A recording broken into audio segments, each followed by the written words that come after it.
ರಾಜ್ಯದಾದ್ಯಂತ ಹಾಗೂ ದೇಶದ ಹಲವೆಡೆ ಇಂದು ಶ್ರೀರಾಮನವಮಿ ಹಬ್ಬವನ್ನು ಅತ್ಯಂತ ಶ್ರದ್ಧೆ, ಭಕ್ತಿ ಮತ್ತು ಸಂಪ್ರದಾಯಗಳೊಂದಿಗೆ ಆಚರಿಸಲಾಗುತ್ತಿದೆ. ರಾಮನವಮಿ ಹಬ್ಬವು ಹಿಂದೂ ಧರ್ಮದಲ್ಲಿ ಅತ್ಯಂತ ಮಹತ್ವದ ದಿನವಾಗಿದೆ. ಈ ದಿನವು ಶ್ರೀರಾಮ ಅವರ ಜನ್ಮದಿನವಾಗಿ ಆಚರಿಸಲಾಗುತ್ತದೆ. ಅವರು ರಾಮಾಯಣದಲ್ಲಿ ಧರ್ಮ, ಸತ್ಯ ಮತ್ತು ನ್ಯಾಯದ ಪ್ರತೀಕವಾಗಿ ಚಿತ್ರಿಸಲ್ಪಟ್ಟಿದ್ದಾರೆ. ಪುರಾಣಗಳ ಪ್ರಕಾರ ಶ್ರೀರಾಮನು ಅಯೋಧ್ಯೆಯ ರಾಜ ದಶರಥ ಮತ್ತು ತಾಯಿ ಕೌಸಲ್ಯ ಅವರ ಪುತ್ರನಾಗಿ ಜನಿಸಿದರು. ದೇವಾಲಯಗಳಲ್ಲಿ ಭಕ್ತರ ದಂಡು ಕಾಣಿಸಿಕೊಂಡಿದೆ. ಭಜನೆಗಳು, ಕೀರ್ತನೆಗಳು ಮತ್ತು ರಾಮನಾಮ ಸ್ಮರಣೆಗಳಿಂದ ದೇವಾಲಯಗಳು ಭಕ್ತಿ ಭಾವದಿಂದ ತುಂಬಿಕೊಂಡಿವೆ. ಹಲವೆಡೆ ರಾಮನವಮಿ ಪ್ರಯುಕ್ತ ವಿಶೇಷ ಪೂಜೆಗಳು, ಹೋಮಗಳು ಮತ್ತು ರಾಮಾಯಣ ಪಾರಾಯಣ ಕಾರ್ಯಕ್ರಮಗಳು ನಡೆಯುತ್ತಿವೆ.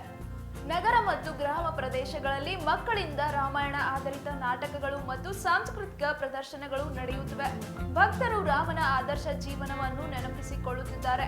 ಅನೇಕ ಭಕ್ತರು ಇಂದು ಉಪವಾಸ ವ್ರತವನ್ನು ಪಾಲಿಸುತ್ತಿದ್ದಾರೆ. ಮನೆ ಮನೆಗಳಲ್ಲಿ ಪಾನಕ, ಕೋಸಂಬರಿ ಮತ್ತು ಇತರ ಸಾಂಪ್ರದಾಯಿಕ ಪ್ರಸಾದಗಳನ್ನು ತಯಾರಿಸಿ ಹಂಚಲಾಗುತ್ತಿದೆ. ಬೇಸಿಗೆ ಕಾಲವಾಗಿರುವುದರಿಂದ ಪಾನಕವು ದೇಹಕ್ಕೆ ತಂಪು ನೀಡುವ ವಿಶೇಷ ಪಾನೀಯಾಗಿ ಜನಪ್ರಿಯವಾಗಿದೆ. ಧಾರ್ಮಿಕ ಪಂಡಿತರು ತಿಳಿಸಿದ್ದಾರೆ, ಶ್ರೀರಾಮನ ಜೀವನವು ಸತ್ಯ, ಧರ್ಮ ಮತ್ತು ಕರ್ತವ್ಯ ಸಹನೆಯ ಮಹತ್ವವನ್ನು ಸಾರುತ್ತದೆ. ಇಂದಿನ ಸಮಾಜದಲ್ಲಿ ಈ ಮೌಲ್ಯಗಳು ಅನುಸರಿಸುವುದು ಅತ್ಯಂತ ಅಗತ್ಯವಾಗಿದೆ ಎಂದು ಅವರು ಹೇಳಿದ್ದಾರೆ. ಭಕ್ತರು ಹೇಳುವಂತೆ ರಾಮನವಮಿ ಹಬ್ಬವು ಮನಸ್ಸಿಗೆ ಶಾಂತಿ ನೀಡುವ ಹಾಗೂ ಸಮಾಜದಲ್ಲಿ ಏಕತೆ ಮತ್ತು ಭಕ್ತಿ ಭಾವವನ್ನು ಹೆಚ್ಚಿಸುವ ಹಬ್ಬವಾಗಿದೆ. ಒಟ್ಟಾರೆ ರಾಮನವಮಿ ಹಬ್ಬವು ರಾಜ್ಯಾದ್ಯಂತ ಭಕ್ತಿ, ಸಂಸ್ಕೃತಿ ಮತ್ತು ಧಾರ್ಮಿಕ ಮೌಲ್ಯಗಳನ್ನು ಮತ್ತಷ್ಟು ಬಲಪಡಿಸಿದೆ.